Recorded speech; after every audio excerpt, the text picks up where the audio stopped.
मेरे दोस्तों, बुजुर्गावस्था के 11 अध्यायों के बाद हम उस एक संदेश पर पहुंच गए हैं जो हर उस बात के नीचे बैठा है जिसे हमने बात की है। वह संदेश लगभग हर वरिष्ठ व्यक्ति को चाहिए, लेकिन शायद ही कोई उसे पहुंचाता है।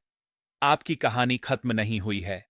आप बस इसकी एक नई भाग को जागरूक हो रहे हैं। लोग सोचते हैं कि उम्र बढ़ना धीमा हो रहा है, फीका पड़ रहा है, किनारे हो रहा है। लेकिन मैं आपको कुछ बताता हूं, इस ग्रह पर 80 वर्षों के बाद बुजुर्गावस्था एक जागरूकता है। एक पल जब जीवन आखिरकार कहता है, आपने दशकों तक जीवित रहने के लिए संघर्ष किया है, अब जीवन जीने का समय है। और सवाल है, कैसे? कैसे वरिष्ठ लोग तनाव, नुकसान, भय, जिम्मेदारी और भावनात्मक वजन उठाने के इतने वर्षों के बाद आनंद, उद्देश्य और उपस्थिति को फिर से प्राप्त करें? एक्रोनिम: जागरूकता तब शुरू होती है जब आप महसूस करते हैं कि आपका मन पुराने प्रोग्रामिंग पर चल रहा है। हमने जो भी बात की है, अवचेतन पैटर्न, विचार मग्नता, भावनात्मक थकान, घाव का ऊतक, अकेलापन, पहचान का भटकाव, सभी का स्रोत एक ही बात है। आपका मन दशकों से वही भावनात्मक आदतें दोहरा रहा है। यह इसलिए नहीं कि आपने उन्हें चुना, बल्कि क्योंकि जीवन ने आपको उनमें डाल दिया। जागरूकता तब शुरू होती है जब आप कहते हैं, मुझे अब भावनात्मक रूप से ऑटो पायलट पर जीने की जरूरत नहीं है। और वह एक वाक्य सब कुछ बदल देता है। क्योंकि एक बार जब आप जानते हैं कि आप अपनी भावनात्मक आदतों को बदल सकते हैं, तो आप जीवन पर प्रतिक्रिया नहीं दे रहे हैं, आप इसे आकार दे रहे हैं। 2. वरिष्ठ अपने मानसिक बोझ को हल्का करके खुशी पुनः प्राप्त करते हैं, न कि गतिविधियों को जोड़कर। आइए ईमानदार रहें। अधिकांश वरिष्ठों को अधिक शौक की आवश्यकता नहीं है। उन्हें व्यस्त कार्यक्रम की आवश्यकता नहीं है। उन्हें अधिक शेड्यूल की आवश्यकता नहीं है। उन्हें अधिक कैलेंडर की आवश्यकता नहीं है। उनकी आवश्यकता है कम भारी विचार, कम भावनात्मक बोझ, कम आत्म आलोचनाएं, कम हो सकता था कहानियां भविष्य के बारे में, कम डर अतीत की, कम पुनरावृत्तियां। खुशी अधिक करने से नहीं आती, खुशी कम लेकर आती है। जागृति वह पल है जब आप अंततः अपनी भावनात्मक बैकपैक उतारते हैं, और मैं आपको बताता हूं, आपके पैर तुरंत हल्के महसूस करते हैं। 3. वरिष्ठ अपने उद्देश्य को पुनः प्राप्त करते हैं, प्रतिक्रिया देने के बजाय चयन करके। जीवन के इस चरण में उद्देश्य कोई नौकरी का शीर्षक नहीं है, यह कोई मिशन नहीं है, यह कोई भव्य योजना नहीं है। उद्देश्य बस इतना है, मैं वही चुनता हूं जो अब मेरे लिए महत्वपूर्ण है। दशकों तक जीवन ने आपके लिए विकल्प बनाए। आपकी नौकरी ने आपका कार्यक्रम तय किया, आपके परिवार ने आपकी जिम्मेदारियां तय कीं, आपके बिलों ने आपकी प्राथमिकताएं तय कीं। लेकिन अब आप तय करते हैं, और यह स्वतंत्रता शुरुआत में भ्रमित कर सकती है। जब तक आप समझ नहीं जाते कि यह खालीपन नहीं है, यह अवसर है।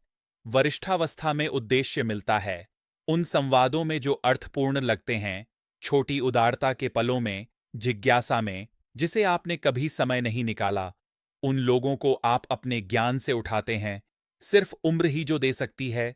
उन अंतर्दृष्टियों में वह उपस्थिति जो आप दुनिया में लाते हैं, उद्देश्य सरल, वास्तविक, मानवीय बन जाता है, और अंततः आपका। 4.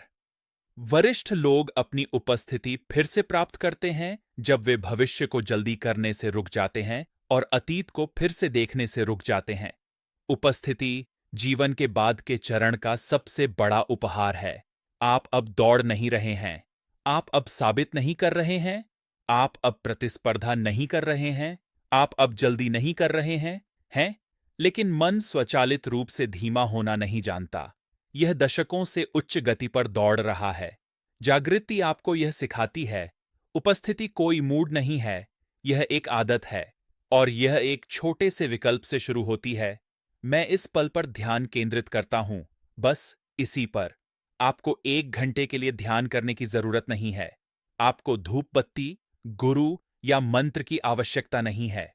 उपस्थिति है नाक के माध्यम से धीमा सांस लेना, अपनी कॉफी की गर्माहट को महसूस करना, बिना प्रतिक्रिया की तैयारी किए सुनना, अपनी त्वचा पर धूप का अनुभव करना, एक याद को बिना पीछा किए छोड़ देना, एक शांत पल की सराहना करना। उपस्थिति वह उपहार है जो उम्र आपको देती है जब आप इसे लड़ना बंद कर देते हैं। 5.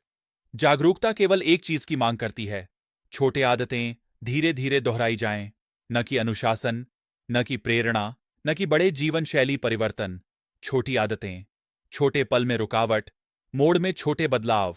अब आप कौन बनना चाहते हैं, इसकी छोटी यादें। उदाहरण, प्रतिक्रिया से पहले एक सांस, रुमिनेशन को तोड़ने के लिए एक वाक्य, सुबह में एक आधारभूत पल, प्रत्येक सप्ताह देखने के लिए एक छोटी योजना, एक दयालुता का कार्य जो आपका मनोबल बढ़ाए, कुछ भारी छोड़ने का एक निर्णय। छोटी आदतें शक्तिशाली नहीं लगतीं जब तक आप महसूस न करें कि वे पूरे भावनात्मक तंत्र को फिर से बनाती हैं। आपका अवचेतन बदलता है, आपकी निशान ऊतक मुलायम हो जाती है, आपकी चिढ़ की प्रतिक्रिया शांत हो जाती है, आपकी पहचान का विस्तार होता है, आपकी एकाकीपन कम हो जाती है, आपकी आशा लौट आती है। जागरूकता एक छोटी आदत से होती है, लेकिन ये आदतें एक पूरी नई भावनात्मक जिंदगी बनाती हैं। 6. यहां वह सच्चाई है जिसे वरिष्ठ लोग लगभग कभी नहीं सुनते, लेकिन सुनना जरूरी है। आप अभी पूरा नहीं हुए हैं, आप मुरझाए नहीं हैं, आप अप्रासंगिक नहीं हैं, आप बदलाव करने के लिए बहुत बूढ़े नहीं हैं, आप खुशी से परे नहीं हैं, आप उद्देश्य से परे नहीं हैं, आप उपस्थिति से परे नहीं हैं, आपका मन अभी भी सक्षम है, आपका हृदय अभी भी खुला है, आपकी आत्मा अभी भी भूखी है, और आपकी कहानी, वह जो वास्तव में मायने रखती है, शायद अभी शुरू हो रही है। जागृति का मतलब किसी नए व्यक्ति बनने का नहीं है, यह उस व्यक्ति को याद करने का है जो आप हमेशा से थे। जीवन ने आपको घेर लिया था, जिम्मेदारियों ने आपको डुबो दिया था, हानि ने आपको कठोर बना दिया था, मौन ने आपको डरा दिया था, बुढ़ापे ने आपको भ्रमित कर दिया था। आप जाग रहे हैं, कम नहीं हो रहे हैं। और सबसे सुंदर हिस्सा, आपको बस आज एक छोटी आदत शुरू करनी है। कृपया लाइक करें, सब्सक्राइब करें और सभी सूचनाएं चालू करें ताकि आप कभी भी वीडियो न चूकें और अन्य भी नहीं।